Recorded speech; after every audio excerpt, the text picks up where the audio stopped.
पाणी पिताना ठसका लागणे. मी आज डॉक्टर अनघा कुलकर्णी यावरती तुम्हाला सांगणार आहे.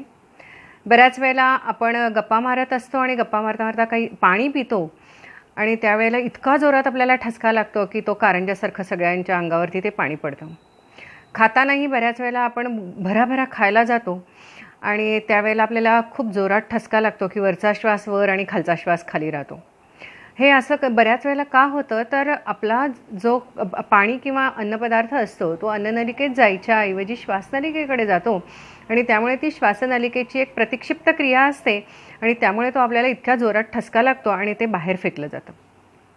बऱ्याच वेळेला आपण झोपलेलो असतो आणि आपल्या तोंडामध्ये जमा झालेली जी लाळ असते ती चुकून श्वासनलिकेमध्ये जाते आणि आपण खूप जोरात ठसका येतो आणि आपण दचकून जागे होतो आणि उठतो. असंही आपल्याला बऱ्याच वेळेला होऊ शकतो. असा हा ठसका आला की आपण लगेचच म्हणतो कोणीतरी आठवण काढली म्हणतो, काहीतरी वर बघ म्हणतो आणि त्यानंतर आपण त्या गोष्टीकडे बऱ्याच वेळेला दुर्लक्षही करतो. पण ही गोष्ट ही दरवेळेलाच दुर्लक्ष करण्यासारखी असत नाही, खूप सिरियससुद्धा असू शकते.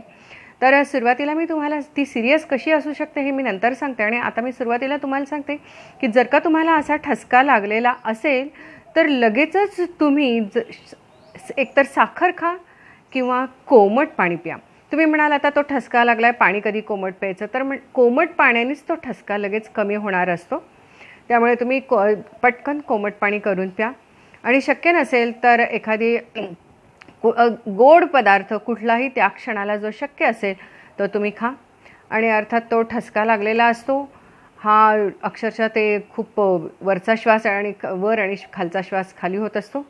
जर का जोरात ठसका लागला तर पाठीवर कोणाला तरी मारायला सांगायचं. त्यामुळे जर का काही श्वासनलिकेमध्ये एखादा कण जाण्याची शक्यता असेल तर तो बाहेर फेकला जातो. हे करावंच लागतं, नाहीतर चुकून तो श्वासनलिकेमध्ये गेला तर खूप सिरियस कंडिशन उद्भवू शकते. आणि एक महत्त्वाची गोष्ट, बऱ्याच वेळेला काही जणांना वरचेवर ठसका लागायला लागतो आणि जर का हा सारखाच ठसका लागत असेल, खाताना जरासं जरी खाल्लं, काही पातळ खा घट्ट खा आणि जर का ते खाल्ल्या जर का ठसका लागत असेल तर हा स्पाझ्म जो येतो आहे तो का येतो आहे किंवा तुमची जी अन्ननलिका आहे ती का बारकी होती आहे आणि की ज्याच्यामुळे ते गिळलं जात नाही आहे हे बघणं फार महत्त्वाचं आहे. कारण ते गिळलं जात नाही आहे म्हणूनच तुम्हाला ठसका लागतो आहे. तर ते का असं होतं आहे हे बघण्याची फार जरुरी आहे. कदाचित एखादा असाध्यसुद्धा रोग असू शकतो. त्यामुळे तुम्ही डॉक्टरांना लगेच भेटलं पाहिजे. एखाद वेळेला कधीतरी ठसका लागला म्हणून घाबरून जाऊ नका, परंतु प्रत्येक वेळेलाच जर का खाताना तुम्हाला ठसका लागत असेल तर एखादा असाध्य रोगाची ती सुरुवात असू शकते. त्यामुळे त्याचा लगेचच काळजी घ्या. आणि बऱ्याच जणांना डिप्रेशनमध्ये सुद्धा ठसका लागतो. त्यामुळे या सर्व गोष्टींची काळजी घ्या. कोमट पाणी प्या आणि गोड पदार्थ खा. हा ठसका जर का लहान मुलांना लागलेला असेल तर निश्चितच त्यांनी काही तोंडात घातलेलं आहे का, गिळलं आहे का बघा आणि लगेच डॉक्टरांच्याकडे जा. घरगुती उपाय करत बसू नका. आणि वृद्ध माणसांमध्ये सुद्धा बऱ्याच वेळेला लोकांना ठसका लागत असतो. तर तो अर्थातच ड्रायनेस असतो शरीरामध्ये वाढलेला, त्यामुळे म्हातारपणामुळे त्या थोडंसं पाणी प्यायचं आणि मग तो पाणी प्यायल्यामुळे जरासा ओलावा निर्माण होतो आणि मग त्यामुळे त्यांना ठसका लागत नाही. बऱ्याच वेळेला वृद्धपणी होतो.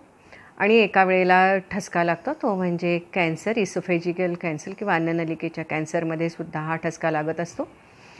आणि त्यामुळे त्याचीसुद्धा काळजी घेणं फार महत्त्वाचं आहे.